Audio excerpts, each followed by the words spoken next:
Hello and welcome to the Navy Blue Corner. I'm Ian, joined as always by my good mate Lockie, and the Blues have held on in dramatic fashion in the wet to defeat Melbourne by 1 point. It was a tale of two halves, or maybe more appropriately, a tale of 3.5 quarters versus half a quarter. Which one is the real Carlton? What is the cause of our late game fade outs? These are the questions that we will answer and more. But first, Lockie, mate, how are you? And how did you react to the win at the final siren? Was it one of pure joy or was it more simply just relief for you? Wow.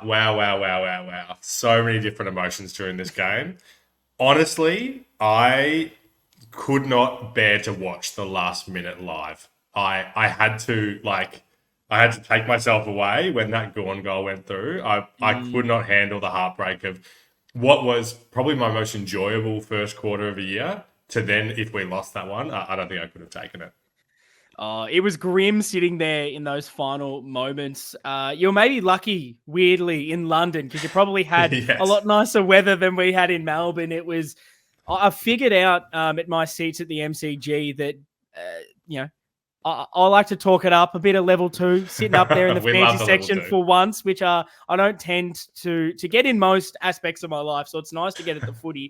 But, unfortunately, where I am is not covered by any sort of roofing around the Yeah. MCG. And not only just that, but I'm pretty sure it's exactly where the roof ends because I was getting some of the biggest droplets that I've ever felt in my life when the rain wasn't even there, just splashing me in the face. So it was an interesting thing that was made much worse by the final closing stages of God. that game. For me, I was fortunate that it was my birthday on that night, so there was a True. little bit more kind of riding on this emotionally because Carlton haven't historically.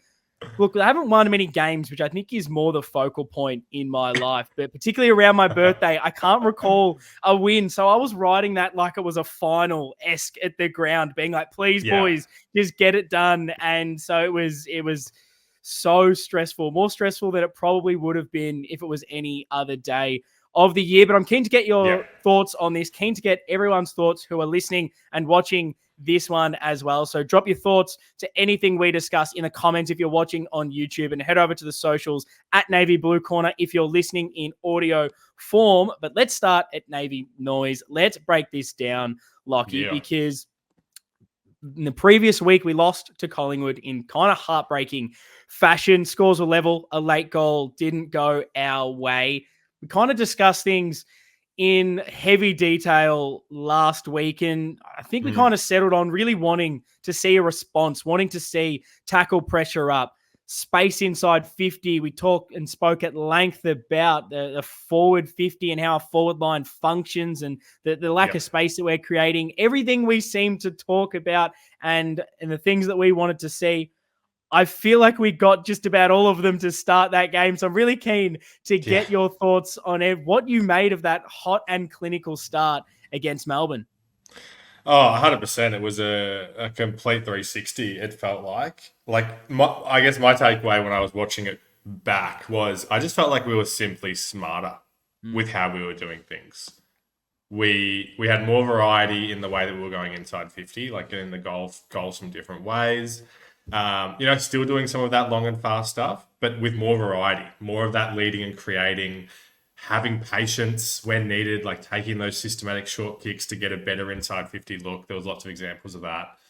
And to your point about the finals atmosphere, like I think for me, I'm always a lot more stressed in the broader scheme of the season.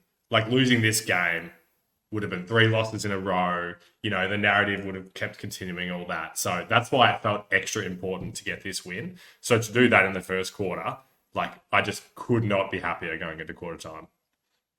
Absolutely. And we finally were clinical when we were on top as well. That was one of my key takeaways out of this. We've spoken at length. It almost feels like most weeks where we have that dominance, winning the ball, getting opportunities in the front half of the field. And we just haven't taken them this year. I really go back to the Geelong game where if we're a little bit more clinical in front of goal, does that one swing our way? And this week we turned it on, kicked 5 straight. Melbourne, we kept them goalless in the first quarter and scoreless. They didn't even get it behind. Very lucky one sort of hit the post, so it was out of bounds. It was wild and not maybe the start we're all expecting. But I kind of agree with you. It was a real organized, and that's offensively and defensively, performance to start things off.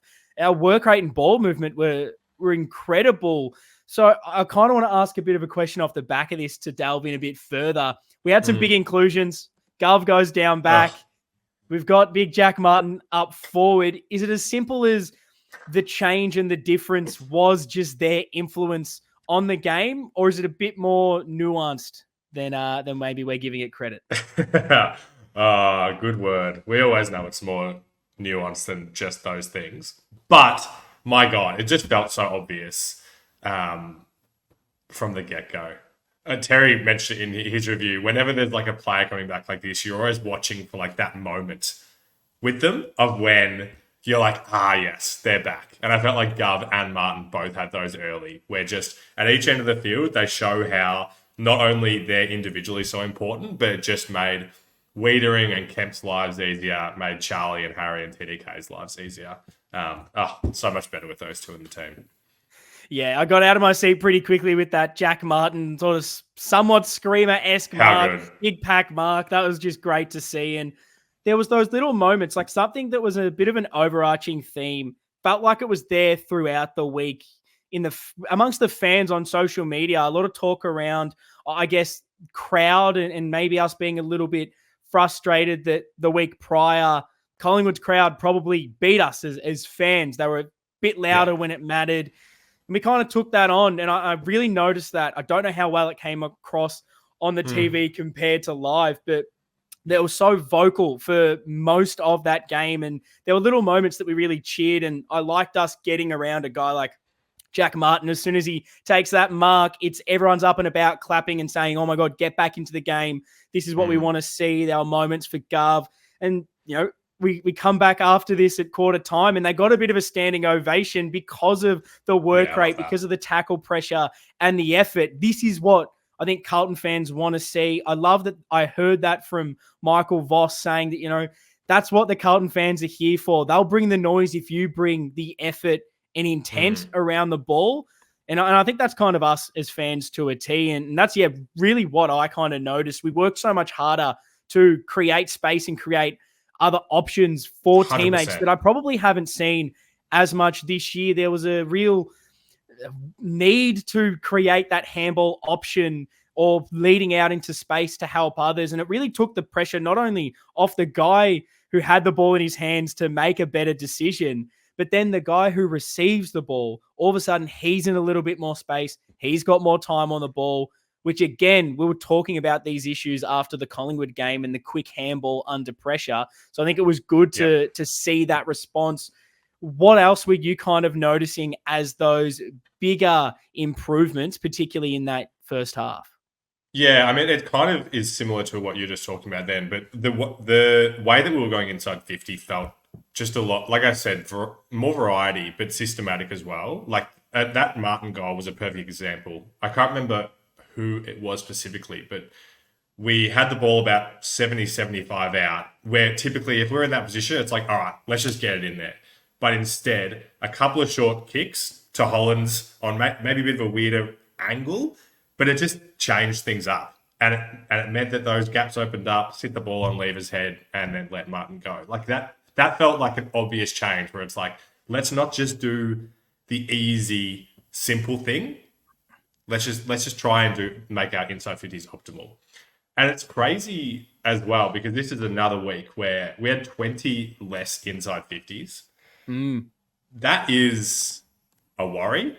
But I guess it's also, you can look at it positively and say, man, from 41 inside 50s to pretty much be scoring on half of them. And, obviously, without scoring in the fourth quarter at all, if you just consider the first three quarters, incredibly efficient. So I think that speaks a lot to the way that we're going inside.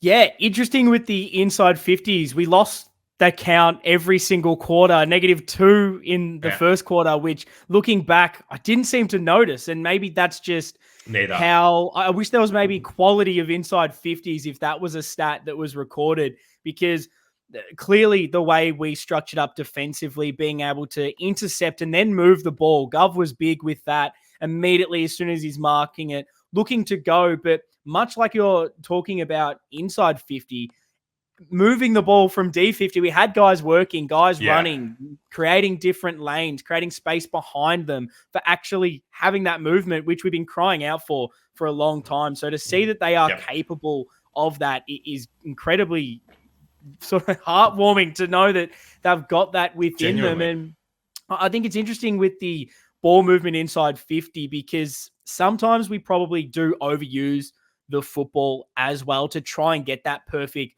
look in front of goal to find that perfect lead. And I think sometimes that lets us down and causes more pressure.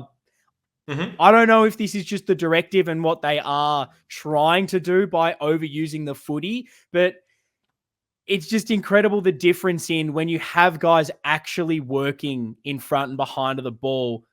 Overusing the footy is okay. Like you say, with that moment, I think it was sort of Walsh and Kerno were sort of handballing amongst themselves, and then Kerno gets back, just uses the short option to give a second, then create the space. Whereas before, we'd either be handballing it around to everyone under pressure and then long bombing it in once it isn't working. It just felt like we were using an intelligent option every single time we did win the ball. And it's so obvious that these kind of things do put it on the scoreboard for you.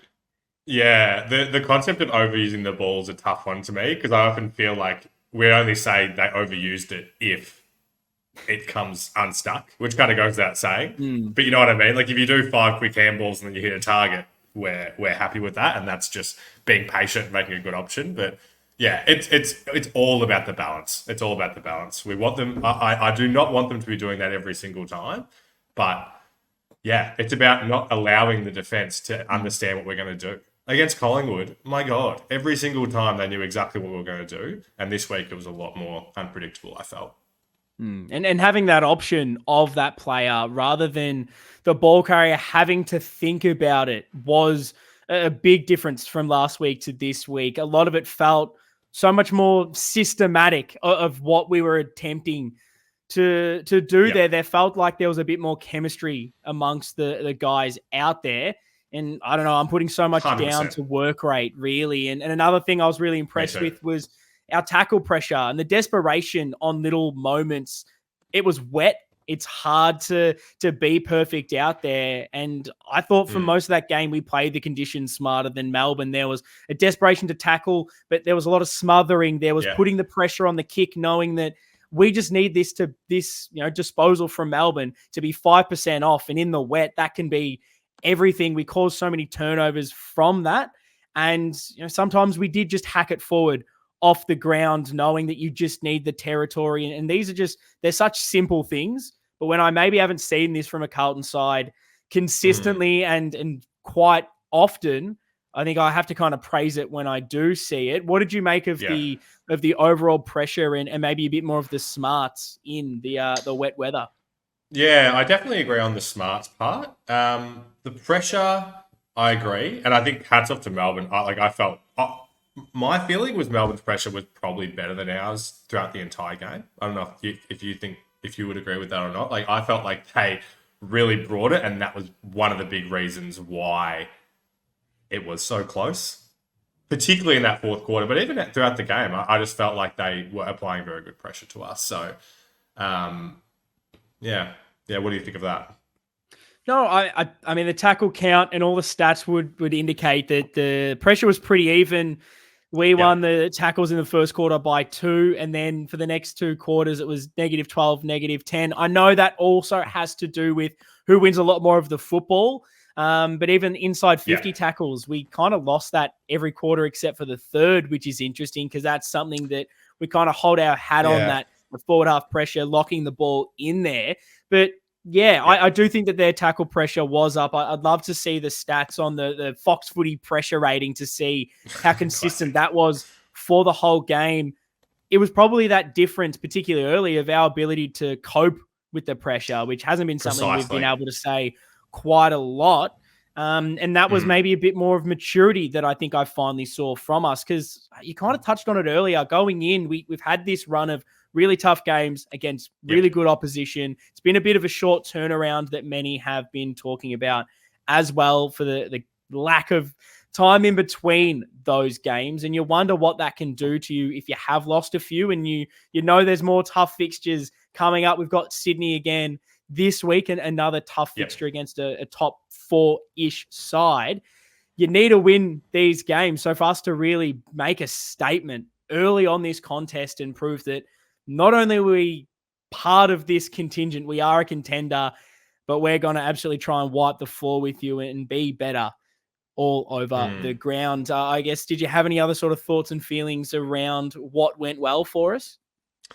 Not really. I'll hear you out, and then I'm ready to transition to what got me riled. Absolutely. Well, my one thing I wanted to really stamp out is not the right word, but talk about, Lockie, because we try to be a bit accountable on this show. We do every single week on our preview on Blue Abroad every Wednesday, 8 p.m. So head over there to watch that every single week. But we do a what do you want to see segment. And I think we sometimes like to, when we don't see them, bring them the next week and the next week until we can tick it off. And something that I think I wanted to see, and we kind of spoke about it in much deeper topic around our coaching, and have we seen a really strong coaching performance from us where you go away and think, wow, we outcoached them. We had a game plan for everything. Don't lose to what you know. And I got to say, this was probably one of the smarter coaching games I've seen Carlton have, particularly under Michael Voss. A lot of this was around the plan for their defense. We know May, Lever, McDonald. It's one of the best defenses in the competition. It completely tore Geelong to shreds. They struggled to move the ball and score. For us to really quell the influence, specifically of a Jake Lever, that was really exciting. And I love to be able to see the way we did it. So I was very, very impressed with that. And then, you can make a few other points off this. You can talk about the space that we were able to create in our forward line that we know we needed to see an improvement on. And then also, look, it's a bit of a double-edged sword because this guy ended up killing us as soon as he moved forward. But we went into that game with a plan for Petrarca and to stop his influence around the ball in the midfield. I thought Kennedy absolutely dominated him almost too well, because then they moved him forward and he caused us so many problems. He was unstoppable down there. How did you see the coaching performance, knowing we kind of gave them a little bit of a rev up last week? Was this probably, I want to actually, I'm going to put it to you, is this the best coaching performance you've seen under Michael Voss? Well, the way that you posed the question last week, I think, was like, give an example of a time where we can talk about the fact that the Carlton outcoached the opposition, and we struggled to put our finger on that. And you'd feel pretty good saying that we did in this one. So that's already a massive tick, I think.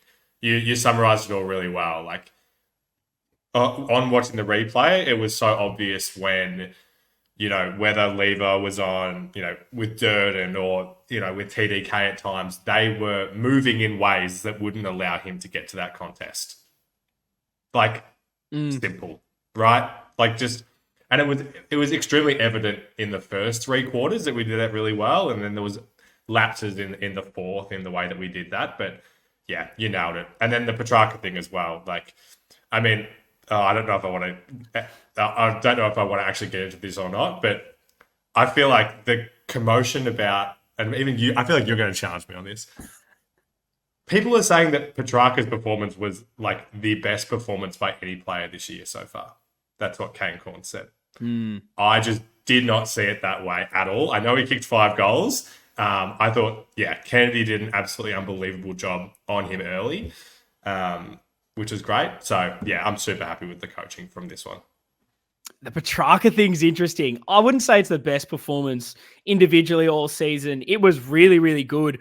He honestly felt like the only guy that was actually really showing up for Melbourne. I agree with that. We were able to quell Gawn's influence, which is another thing that going in, you have all these little plans for, and finally we kind of ticked them all off here. And Petrarca was kind of that other one where you send him forward and I don't know, do we not have a great plan for if that was going to happen? Not sure. It was probably more just around everything he touched sort of turned to gold. He was taking his opportunities in front of goal. He was always in the right position. It was a very, very good game by him. It was. I feel like you're trying to take a bit of credit off him because I don't know if that was us where I'm looking at 20 blokes and saying none of you really had an impact in this game. I can find more negatives than positives. And then to have one guy basically putting you all on his shoulders and trying to push you over the line and get that win. I thought maybe it didn't come across on the TV as well, but a lot of it, watching it, felt like his body language, his energy around things, which I know is a bit of a wishy-washy thing to say, but you could feel when he was around the ball, things kind of, I know as a Carlton supporter, I was definitely a bit nervous when he started to get around it because it felt like he was just going to make something happen every single time. And he's such a classy player. You can't keep those down. I know some people are very negative in the Carlton sense, saying we should have done more to stop him. I kind of sit in the camp of good players are just going to be good. You can do as much as you can, but I don't know. I don't know if any team is going to be able to stop that. I'm just glad we did it in other ways, like you mentioned with the lever thing, being able to have TDK on him and actually get him out of the space, which we never seem to be able to do. Then we're moving the ball better inside 50, so we're not turning it over. And then defensively, knowing that they don't have amazing key forwards to kick to, we were picking off intercepts absolutely everywhere. It was, I've got to give credit to Voss because I thought coaching wise, particularly after last week, it was perfect. It's the beauty of the what do you want to see segment. It feels good to be able to go back and put a big green tick on it. Absolutely. So we've talked about the positive. We have to talk about the elephant in the room, the negative of this game. And that is that last quarter fade out. And I'm kind of just going to pose these questions straight to you, Lockie. Let me know, those watching, what you think was the cause of this and really why we can't shut out teams and finish them off. So let us know in the YouTube comments. Let us know on the socials at Navy Blue Corner if you're listening in audio form. But Lockie, what's the cause and why can't we end the game when it should be ended with our dominance? We just completely changed the way that we played with ball in hand, I felt. It felt like we just went straight back to, like, it just felt like a continuation of the Collingwood game to me, like a fifth quarter of that, where every time we had the ball, every single player on the ground was standing still, all going like this. We're kicking it over here. Half the time the ball went out of play and there was a stoppage, and half the time Melbourne got the ball and rebounded. I was incredibly frustrated watching that. I had big 2022 flashbacks. And honestly, like this is a show where we share our opinions and our journeys on the things. It almost felt like a loss to me, this game, because I thought it was pretty embarrassing that we let them get so close. And this is the interesting perspective that has really played out a lot, particularly on the socials. It's been a polarizing opinions. A lot of kind of just been happy to beat a good team and show for most of the game quality. Others are saying we need to be better than that, like I believe you are, and not being happy with just the win.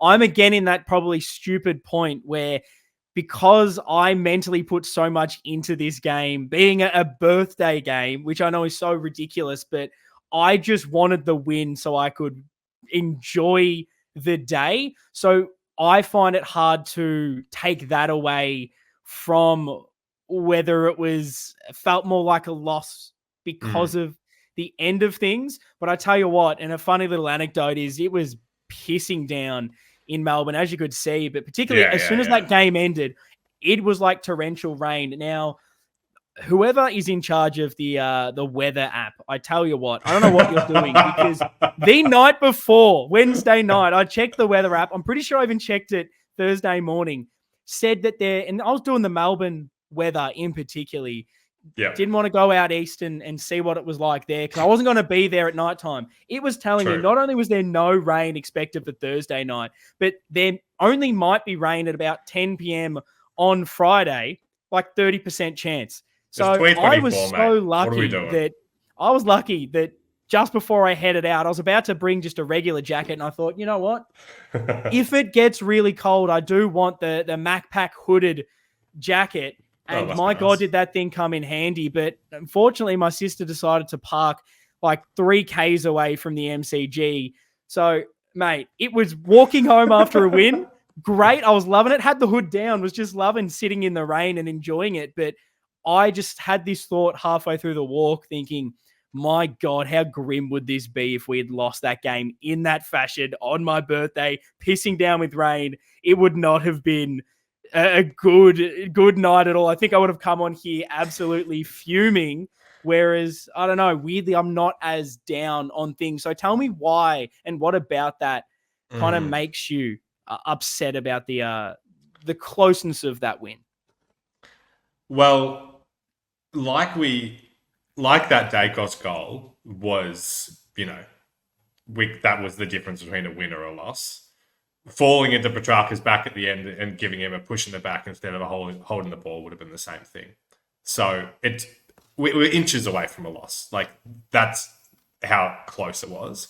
It was the offense for me. Like, I felt like the defense throughout the whole game did such a great job. Everyone is so much better with McGovern down there. Chincotta played an amazing role. Newman always good. Like, a big tick, honestly, to every defender for me in their defensive work. After that Hewitt goal, to get one rushed behind in 29 minutes of real life time is just embarrassing to me. Yeah. Like, we didn't even get any it wasn't missed opportunities either. No opportunities, essentially. So it's a tricky balance, I know, with trying to slow it down and play, take the risk out of the game. But I just don't know whether we're striking that balance enough yet. No, I agree. I think there's clearly room for improvement. We probably went defensively too early. It did feel... I was looking at the clock to see how long was left because we were shutting things down. We were looking for that long down the line option. It felt pretty much bizarre. As soon as the ball started, yeah. It stages. And I think the other issue around this was we just couldn't get our hands on the ball. And I don't know what that was, whether they just lifted their intensity. We weren't able to do it. One of my key points I had was we looked so gassed out there. Don't know if it came across on the TV, but running anywhere in that last quarter, it looked like we just couldn't go. And I know a bit has come out and there's injuries again, which we'll talk about in our preview show on Blue Abroad in the next episode. But there's more heat coming then again on Russell. And are we just not fit enough to go with these teams to play this brand of football? This is the first time we've seen us actually be able to work hard for each other, create those options. Are we not fit to play that game style? Is that a concern? Yeah. These are things that I'm starting to question in certain areas. And I'm keen to see if we continue to do this for the first halves of games and continue to fade out what that is. But I don't know. There was also a bit of an inevitability around this. And I don't know why it is with Carlton where we're 6 goals up and I'm sitting there thinking, we just need one more to shut this out. Oh, I was saying it over and over. It's stupid. You're 6 goals up. You shouldn't be thinking about this. But I just thought if we go to 7, because it kind of went, they'd go back to 5, we'd go back to 6, 5, 6. Yeah. And I was like, if we just get to 7, I think that's them done. And, late in the third quarter, McGovern marks it. They don't pay it. They go and kick one. It was the worst thing to happen. They get a sniff going into 3-quarter time, gives them that little bit of confidence. It's frustrating because we did have the answer seemingly for every Melbourne goal until then. And then in the last quarter, we couldn't do it. And just to throw some random stats out for you that are kind of slightly alarming is first half, we had 7 marks inside 50 to Melbourne's 2. In the second half, we did not register a mark inside 50. They had 1 in the third quarter, Melbourne, and 6 in the last. So we clearly weren't able to move the ball, get any control on it. So how do you fix this, Lockie? Do you have any thoughts on what we need to be doing? I don't. I don't. And you hit the nail on the head with the fitness part, because that's the problem with asking these players to move more and lead more and create more options. It means they're working harder in the early part of the game. And so I think you hit the nail on the head, that's the reason. And there isn't probably a good solution to that right now, because we have to be doing that, to me, to be able to win games. And to your point about Melbourne's pressure and the inevitability and all of those things, like, I do feel like if we played this game again against Gold Coast in 2 weeks, it probably is a 30-point win, is my feeling. Melbourne are a really good team, and they played really well. So it's not all doom and gloom for me, because we're having tight performances against the best teams, but there's something that needs to improve. Yeah, well, that's kind of like my next point that I want to ask you, because I did a bit of research into our wins this season, and it was a thought I had trying to look at the positive side of this. And so I will ask you this question: is it a case of when you just play these top teams, you just have to find a way to win? 4-quarter performances don't necessarily matter. Is that where you can kind of get yourself to, or is it just that our lack of convincing wins this season is a problem? Because Brisbane, bad first half, comeback, 1-point win. Richmond wasn't amazing, pretty scrappy, win by 5 points. Freo wasn't a great game, end up running over the top with a bit of luck, 10-point win.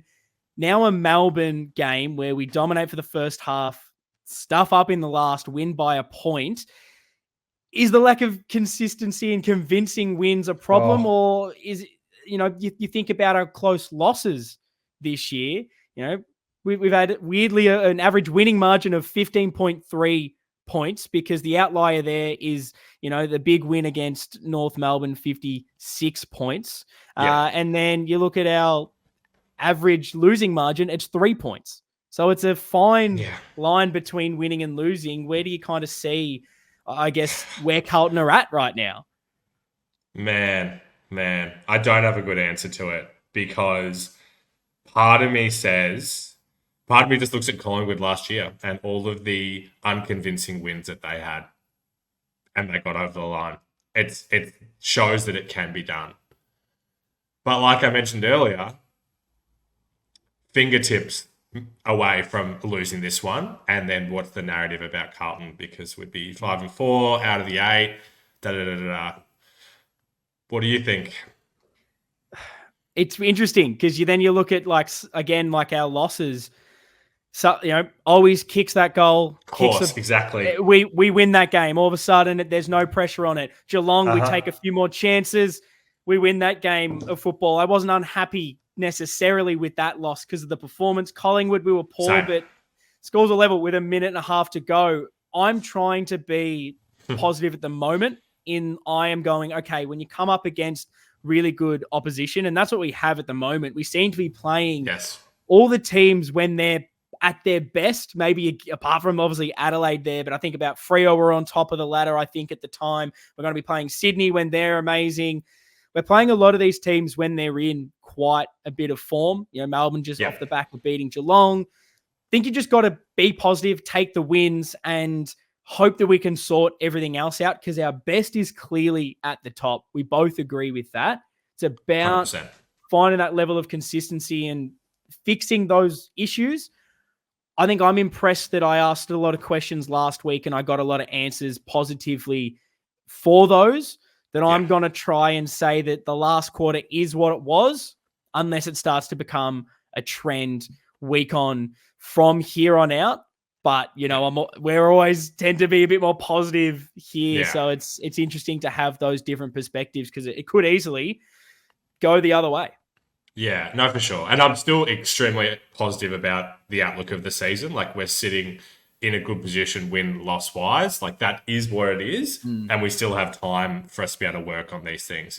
It's just the fact that I don't know, like, obviously we've spoken about how we seemingly handle those pressure situations well across like a body of work with these tight wins. This one just felt a little different to me. It felt a little less composed. So I'd like to see that change next week. I like it. I think if we do want to be that top 4 team, we want to be that grand finalist, the one that brings home the Premiership Cup. Yeah. We can't be winning like this. We need to be convincing. We need to make it easy for us, because you don't want to be playing in close games every single week and thinking that we're a coin toss away from losing one. So I absolutely love that, Lockie. Facts. Was there anything else you wanted to touch on before we go into our votes on this game? That's me, mate. I think we've covered it really well. Beautiful. So we have got our votes, mate. It is the Navy Blue Corner Blue Bagger Badge of Honor, one of the greatest names of all time. So big shout out to Cam Oxford for that one. It's unbelievable. Drop your votes in the comments on YouTube. Your 3, your 2, and your 1. Keep in mind, 3 is best on ground. 2 is the player that performed above and beyond their role and what we come to expect of them. 1, give it to whoever you want for whatever reason. Drop your reasonings in the comments and head over to the socials to let us know your thoughts as well. Lockie, there was a lot of good performers in this one. Votes could go almost anywhere. Very excited to see where you go with this. Yeah, I think there's probably going to be some big snubs on my end. We didn't really talk about players through this episode so far, so we'll throw some names out there. I gave Weeders the 3. I thought just unbelievable. Back to his best, I guess probably his best game for the season for me so far. Like I said, I think Garth makes a big difference to how he plays, which was fantastic. Didn't think this man would be getting into the votes, but he does with our new system. I got to give Owies the 2. Yeah, huge. I feel like been harsh on the small forwards throughout the year, even though understanding that they have a different role to a lot of the other guys. But I just thought he went above and beyond in his role, kicking the 3 snags, applying the pressure, getting all around the ground. Like, I just felt like he was just there so often. When so often guys like him, we go, was always even on that quarter. He just felt really present. And then snub time, I'm giving Walshy the 1. Ooh, huge. I do like that. They're good votes. No, they're very good. They're very similar to mine. I feel like the reasoning is similar. Wiedering got the 3. Don't need to say anymore. Absolute superstar. Give the man a blazer. 2, I have given to Chin Cotter. I had to do it here because that's 2 weeks in a row he's shut down the opposition's number 1 small forward, a role that we've been crying out for a long, long time. Someone that can actually shut the opposition best small down, and I'm so impressed with what he's able to do. And he's still doing a little bit offensively as well, which is kind of what we've maybe been a bit harsh on guys like Plowman for, that have probably had that more lockdown role. It's, well, that part of your game can be good, but what else are you doing? Pretty confident in Chin Cotter and his abilities, and 2 really tough matchups. Wasn't sure that he was ever going to be that guy for us. Hoping it can well and truly continue. Big shout out to him for that. And then the 1 could almost go to anyone here, but I'm giving it to Cripper because I thought he was massive. And in front of forward to center, he was really good as well, which was highlighted by a few media types as well, which is beautiful.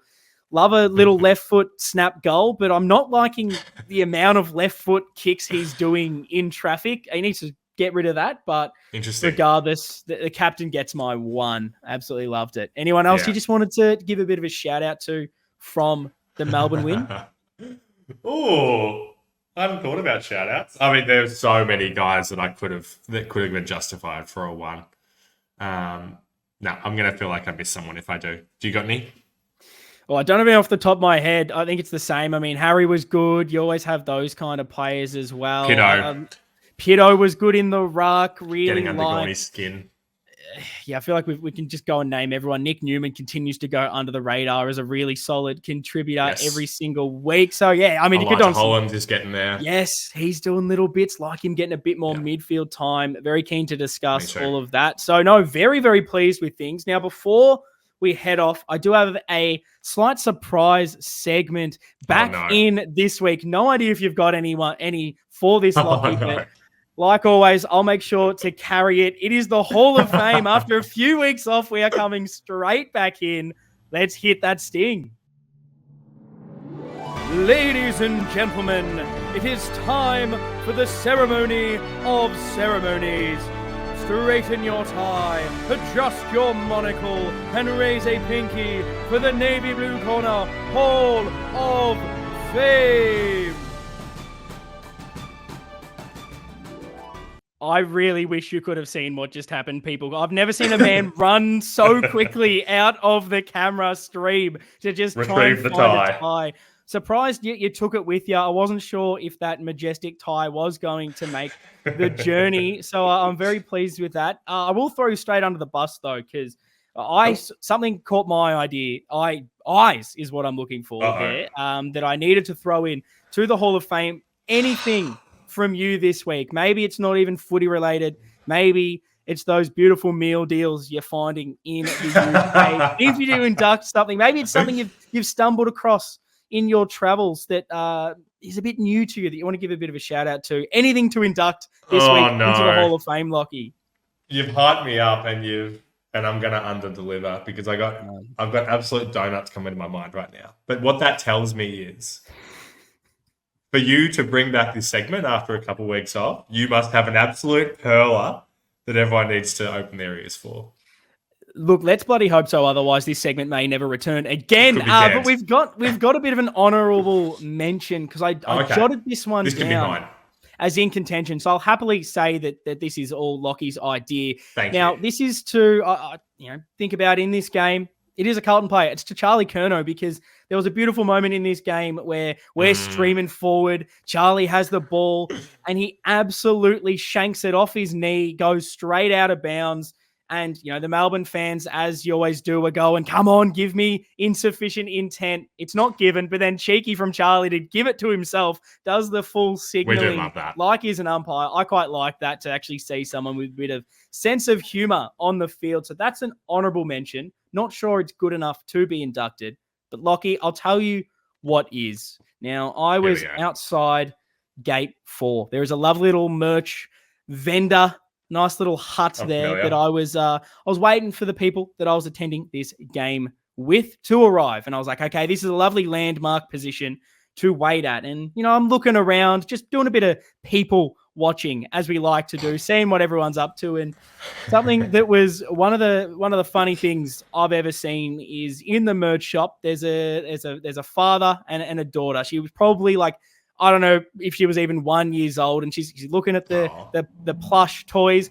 All of a sudden, like Prime Judd in the middle of a pack, just swoops this stuffed Carlton koala under the arm and takes off. And then the dad's looking at other things. He doesn't realize until a few seconds after. And just the break speed away, starts sprinting with this toy out of the shop. She's running out of the MCG. She's on her way to the Richmond train station. She's taking this away. And the dad immediately is going like, oh, no, you can't steal. What's going on? He starts running after her.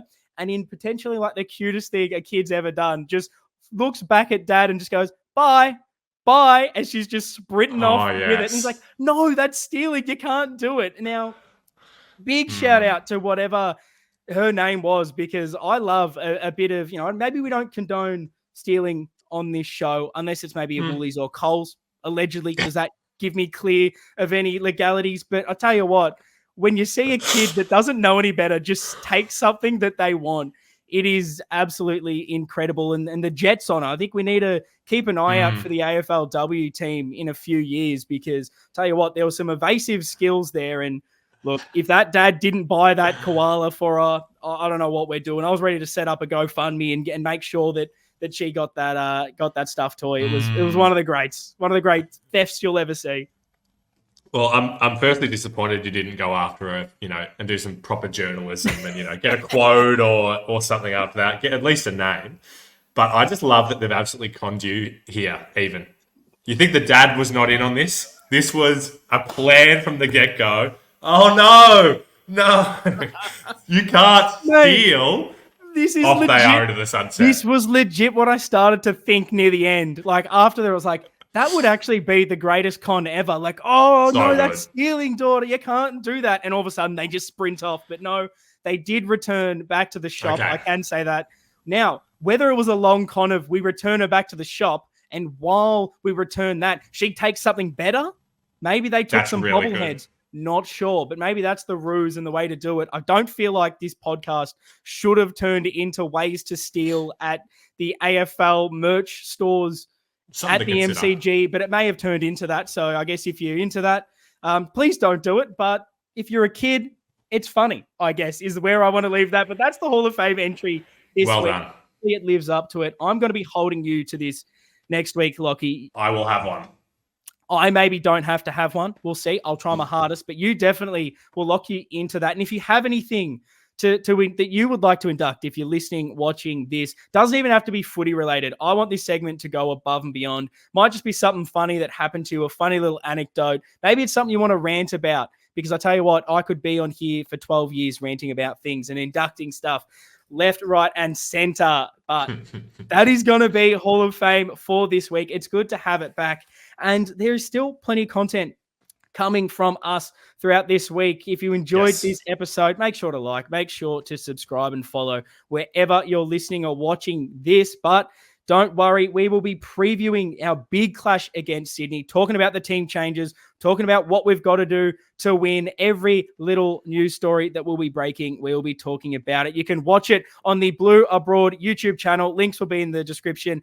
Everywhere you need to find them, and they're going to be wherever you listen to your audio podcast. They're going to be in the exact same place. And I got to say, maybe I've buried the lead like I always do, Lockie, but there will be a very, very special guest. Some would say, absolute Carlton royalty, probably the best guest that we have had previously on the Navy Blue Corner. I know that's a big shout. We've had some big names on here, but definitely my favorite guest will be returning again to build up the game against Sydney. I can't absolutely wait. So make sure you tune in, keep your eyes peeled, head over to the socials at Navy Blue Corner, because that's where you will find it.